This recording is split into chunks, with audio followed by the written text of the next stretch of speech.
Hey, you guys. I want to talk about estrogen dominance in perimenopause and menopause.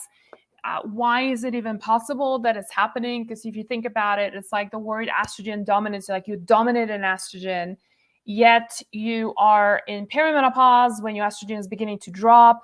You are in menopause when your estrogen is already very low.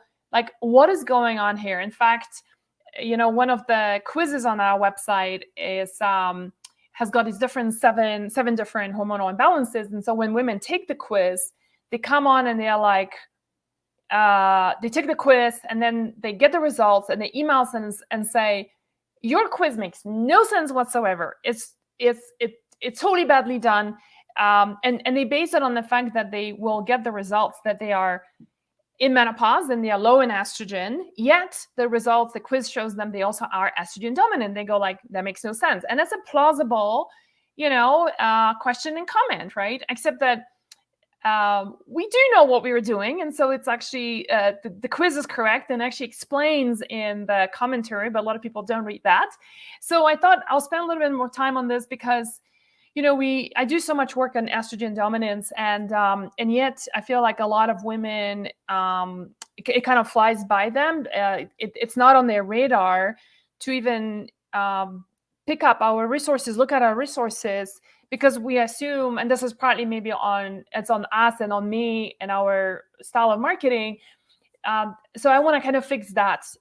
So I remember one of our colleagues, had my book, Overcoming Estrogen Dominance, lying on the table. And her mom, who is plagued by all sorts of symptoms of menopause, walked by so she said, our colleague said, hey, Mom, that's the book that, I'm working with this team now, and we just published the book. And she's like, oh, nice. And she put it down. She's like, no, it's for you too. You actually have a lot of these problems too. And so the mom obviously thought that if it's estrogen dominance and she's in menopause, she's not going to be reading this book because it's not for her. She said, oh, I didn't realize that would be for me. So, it's always hard to, with like one or two sentences to kind of entail the whole concept of things. But anyway, you are here. So I just want to explain about, why is it that you can be totally in menopause and perimenopause and still experience estrogen dominance. In fact, I see that estrogen dominance in the later years is a lot more serious and dangerous as a hormonal imbalance in women, as opposed to when you have it in reproductive years. And in reproductive years, when you have estrogen dominance, it's like you will have things like heavy periods, painful periods, terrible PMSs. You suffer through it. You get maybe fibroids, you've got lumpy breasts once in a while, they come and go, that kind of stuff, right? But we, as women, I think we've been conditioned to believe that PMS is normal. We kind of learn to live with it. And just a little side note here, that's not normal. And when you don't have estrogen dominance, you can actually not have PMS at all. So, but anyway, but then as we age, our liver is not as sufficient. There's a lot more inflammation generally that's going on. And this is when women in the perimenopausal, menopausal years begin to experience the more sinister side of estrogen dominance. And that is when we are talking about, like, for example, estrogenic cancer. So breast cancer is most of the time in the United States and developed countries is estrogen receptor positive breast cancer. Some of them are also progesterone positive breast cancers. And I'll talk about that in just a second.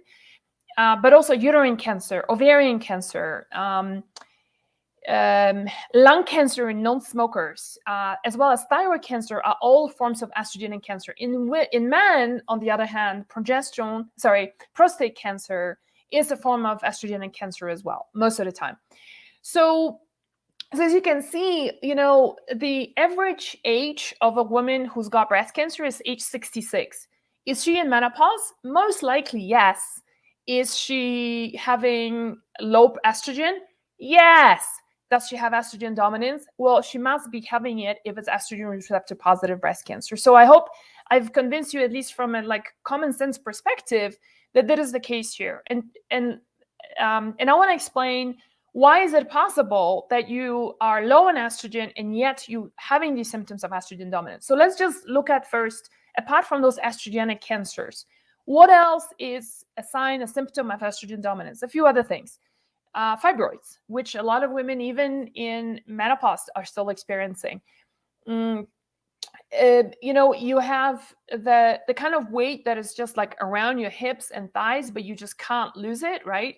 Because it is, and you exercise a lot, and you have this pear shape. Storing a lot of fat around the hips and thighs could also be another form of estrogen dominance. Another one is obviously having lumpy breasts, having fibrocystic breasts. So, you could be in menopause and still have fibrocystic breasts.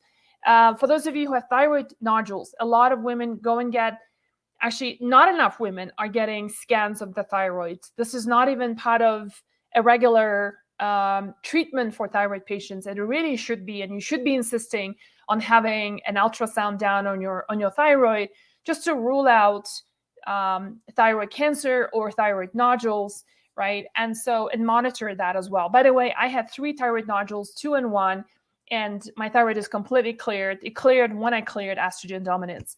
So as you can see, there's a lot of other issues, things like feeling very moody, having sleep problems. That can be estrogen dominance, but can also be low estrogen, right? Having things like, let's see, hair loss, for example. Loss of quality of hair can also be due to estrogen dominance. So how can all of this be happening? And I want to explain this because it's a two-pronged approach that is causing it, and there's different solutions for every one of them. And it's most likely you might be either having both or one or the other. Most of women actually having both. So let me explain the first one. The ratio of estrogen and progesterone in women is super, super important. So think of estrogen and progesterone like 2 dancing partners. Like if you see a dance competition and you see a couple doing the performance, and if it's like, if the woman is overly timid and the guy is overly flamboyant and aggressive, right, it looks off. And vice versa, right? And so in the body, estrogen and progesterone have to go one by one, and they have to basically be in balance with each other. I can do this on Instagram, but I just want to show you guys, for those of you who are watching through Facebook and YouTube, there is a chart that we have in our latest article. And if you're on Instagram, just look at our, if you go to hormonesbalance.com, that's our blog site, and you just look for estrogen dominance and menopause, you will find that article. And there's a chart that shows, look at the ratio, take a look at that. The first line here, let me just highlight that on the first line here, just shows, I'm going to try to explain it on Instagram so it's visually, I try to visually explain it in words, is that when you're 35, there is a fairly good balance between estrogen to progesterone. But then the chart shows that as we age, both hormones decline, both estrogen and progesterone decline. However, the ratio of progesterone to estrogen is a insignificant imbalance, okay? Meaning that there is way too much estrogen and progesterone plummets a lot faster as compared to estrogen. So many of you here have reported that when you had your Dutch test done, there was no progesterone detected. And that is a problem. If you're seeing a traditional doctor, they will tell you women in menopause do not need progesterone, which is the biggest rubbish you could ever hear, because progesterone by conventional OBGYNs is seen as a hormone that you need in order to get pregnant. Well, hello. No, not really. There's so much research that shows that progesterone is also needed for healthy bones, for good quality sleep, for our mental function, and for our good lipids, right? On cardiovascular health. Anyway, so that is where the problem begins. So the ratio. So I want to just repeat that the ratio of progesterone to estrogen might be off in perimenopause and menopause. What do you do? Well, the one thing you can do, obviously, in this scenario, is to bump up your progesterone levels. And you can do that through getting progesterone oil, cream. We have a wonderful progesterone in our store called Progest Pure. You can check out Magdalena.com, and we have that there. It's only 4 ingredients. We don't use any fragrances, no phthalates, no nothing. And that's one way. If you're more of the that's a hormone our progesterone is derived from yams, and so that's one way you can do that. The other way you can do that is that if you can tolerate herbs like Vitex, also known as chasteberry, and it's in our product that I was showing earlier today, Wise Women Balance. And we've got it, by the way, we've got a $5 off until Sunday. Vitex is part of that 200 milligrams. And that helps to elevate progesterone levels. In Germany, Vitex is used as the first go-to way of increasing progesterone in women. For example, a woman walks in and says, I can't get pregnant, I've got infertility problems. Boom, Vitex is the first go-to method that they use. And insurance pays for that. How about that, right? And so that's a first form of estrogen dominance that happens, is the imbalance between estrogen and progesterone. Easy fix, look at your progesterone, how you can boost it. There's a couple of other things I forgot to mention. So Wise Women Balance is one, adding Vitex, vitamin, but there's also a few compounds can really help. And so vitamin C, vitamin E, as well as zinc are really, really important in progesterone boosting. In our store, on the Welena store, we have a progesterone boosting kit that does not contain progesterone as so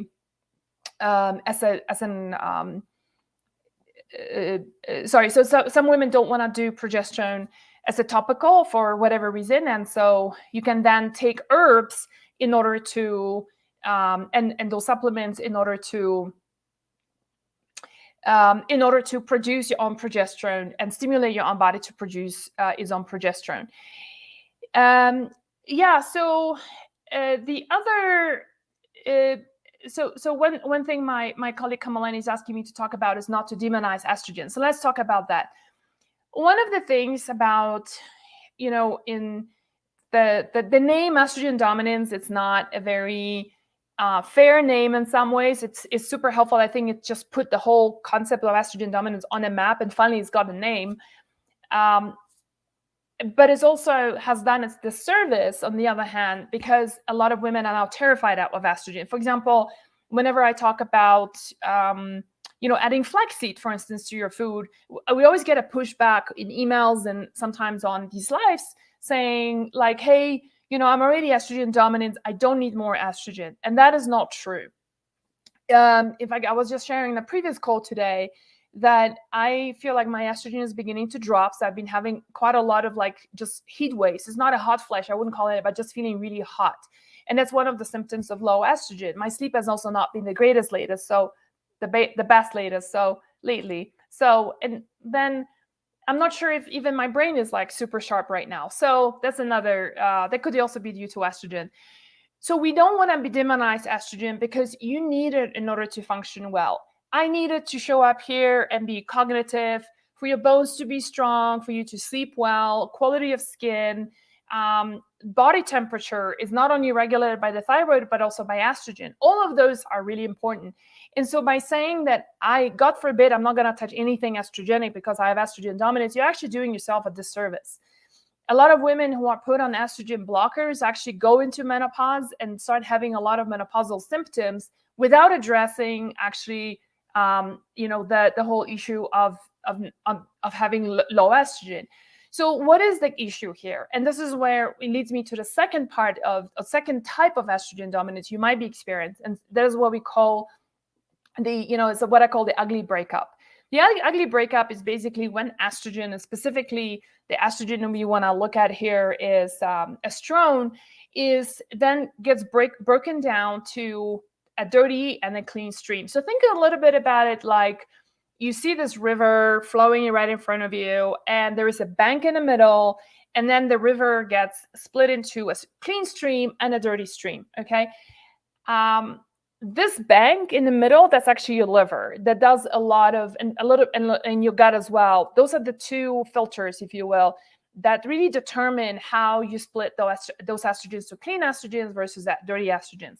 And the problem is those dirty estrogens are the ones that are causing a lot of the symptoms that we're talking about when we talk about estrogen dominance, including your estrogenic cancers and not the clean ones, you guys. The clean estrogens is what actually keeps you sane and strong, and your vagina to be moist, and your brain to work, and for you to be able to sleep, and all the things that I talked about. So just be really mindful of that. Do not demonize estrogen as such. And flaxseed, for example, or the tea that I'm drinking right now, that I made this afternoon from red clover and red raspberry leaf, which also tends to bump up estrogen levels, is there to help me elevate my estrogen levels. But I'm also taking supplements like DIM, sulforaphane, calcium D-glucarate. You can find them in our estrogen reset set, our estrogen reset kit.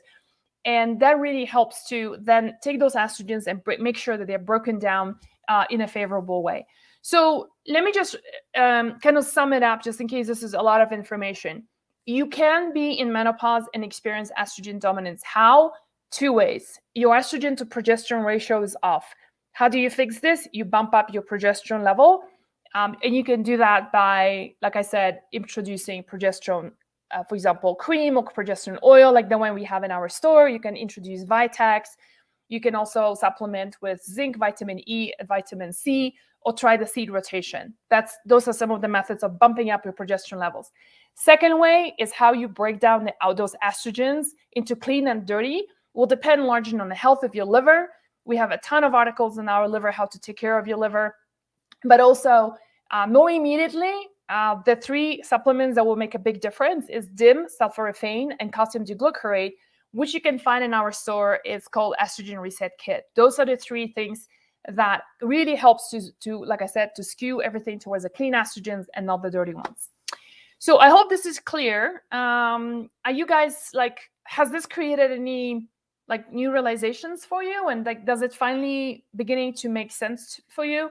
And for those of you who are coming a little bit late, I was just sharing, I opened up by saying the average age of a woman with breast cancer, which most of them are estrogen receptor positive breast cancers, is 66. So she's already in menopause and yet is experiencing estrogen dominance. And that estrogen dominance is what causes her breast issues. Sometimes we get questions about what about progesterone receptor breast cancer? And the truth is that one of the trainings that I've attended showed that when there is too much of dirty estrogens, right, those dirty metabolites of estrogen, they upregulate progesterone receptors. So that's when the progesterone can actually work against you. And it's nothing to do with suppressing progesterone production or stopping the supplementation. It's more about really regulating your estrogen and splitting them up in a positive way. So Kamalani, why don't we just show a couple of questions and then we can start wrapping up the call. So yeah, thank you for all the positive comments, you guys. Instagram is rocking. So Kate Petrie is saying, I recently started HRT, was on it for 3 months. My period stopped. I had horrific flashes every half an hour night for 3 months or so. Came off it because I still suffered, no sleep, etc. What can I do? What do you think? HRT okay? Should I stick with it? So Kate, one thing is you want to work with a practitioner who really is willing to try things out and adjust things. I'm not opposed to hormone replacement therapy, provided those are by bioidentical hormones and not synthetic. So not like progestin, but progesterone, estrogen in a excuse me, in a bioidentical form. Sometimes it takes a little bit of time to adjust things. Make sure you don't do pellets, because once you do a pellet, then you have no control over the dose. Sometimes it just takes a little bit of time to figure this out. But also what's important is to do Dutch testing at the same time to see whether, for example, the horrific hot flashes that you've been having is because the way you're breaking down those estrogens is unfavorable. That way you need to support your liver for sure, fix up your gut. The other thing is when you say HRT, what does it include, right? So does it have testosterone in it? How much? Does it have progesterone? How much? It could be that you're having too low progesterone that needs to be adjusted. It could be that testosterone needs to be brought down to significantly lesser amount. So it really depends on what you're on. But I think it goes back to the practitioner and how open he or she is to to changing things and not be saying like it's all your fault, it's all in your head. That kind of practitioner you want to run very quickly from. So yeah, but I think that's it. I personally believe, and this is the trajectory that I'm taking, is that as a woman in perimenopause, I'm beginning to experience significantly a drop in my estrogen levels. I'm more interested right now in doing things like the tea that I'm drinking that helps. I'm doing flaxseed in the mornings. I'm doing those smoothies that you might have been seeing on social media with like broccoli sprouts, flaxseed in it, right? Avocado, a bit of salt, lemon juice, 0 sugar in the morning. And, and just really bumping my estrogen levels this way. And I'm willing to do this for a month or two to see whether it helps me. If it's not, I'm going to consider hormone replacement therapy. But I'm more interested in doing it natural way as long as I can before I dive into the HRT way. Okay. What do you think of schisandra herb? Tonya is asking. I think schisandra is amazing. That's one of the herbs that we're using in our digestive bitters. And what is it's a great support for the liver. So it's a wonderful herb. Will schisandra on its own fix hot flashes or symptoms of estrogen dominance? No, it wouldn't. It needs to be, I think, put in a context of supporting your liver. I think it's a wonderful herb. Tonya is saying, my Dutch test low E1, E2, but high E3, and this is a sign of estrogen dominance. So one of the, no, I wouldn't say so. The more important question, Tonya, is first of all, always listening to your symptoms. And so, if you come across a practitioner who doesn't even ask about your symptoms or doesn't pay attention to your symptoms, but just looks at the numbers itself in Dutch or any other reports, I feel like it's a cause for concern because you can't just treat numbers, you're treating a person, right? So pay attention to that. Tonya, is the question for you is all the different symptoms that I mentioned on estrogen dominance, or if you took our quiz on our website, does that look like you do have symptoms of estrogen dominance? The one thing that Dutch doesn't do very well is look at your progesterone to estrogen levels. And that's something that I prefer saliva testing.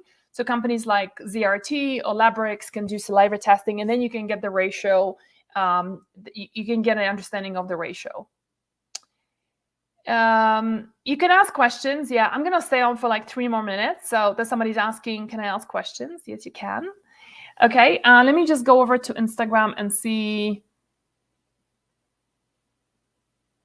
Thank you for all the. Can we do touch testing through you? Yes, you can. We actually have a.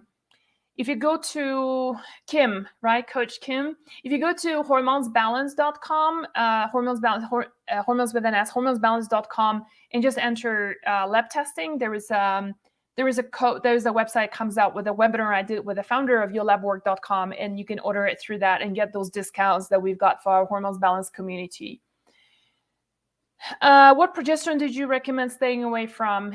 I didn't actually mention anything. I would say the only progesterone to stay away from is those topical ones that contain things like petroleum, the word fragrance in it, phthalates, any form of BPAs.